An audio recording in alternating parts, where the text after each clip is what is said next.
Safe patient limits are the future of patient safety in the Commonwealth. If my colleagues tell you there are no valid research studies demonstrating that appropriate nursing staffing with safe patient limits improves outcomes and improves the financial performances of hospitals, please know that this is not the case. And I am happy to provide the committee with copies of all of the studies available. Each study demonstrates that when nurses have too many patients to safely care for at one time, the patient is more likely to suffer unnecessary complications, wait longer for care, stay longer in the hospital, and be more likely to be readmitted due to poor care. These studies also show that safe patient assignments, like those proposed in the Patient Safety Act, all of these negative outcomes are significantly reduced. There is not enough time here today to go into each of these studies, so I will focus my testimony on 5 studies that examine staffing and patient outcomes in mass hospitals using the Massachusetts hospital industry's own publicly reported data.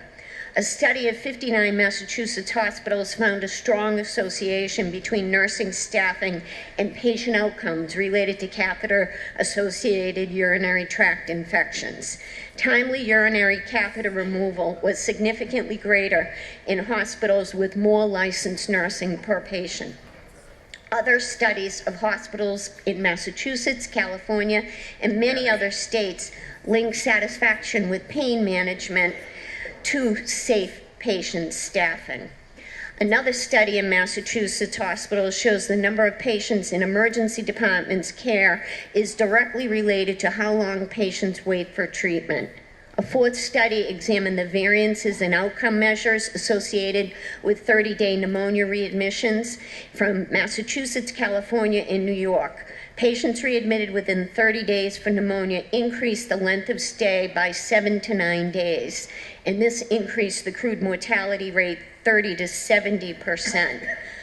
In addition to these studies, there are numerous other studies demonstrating the impact of nurse staffing on patient outcomes.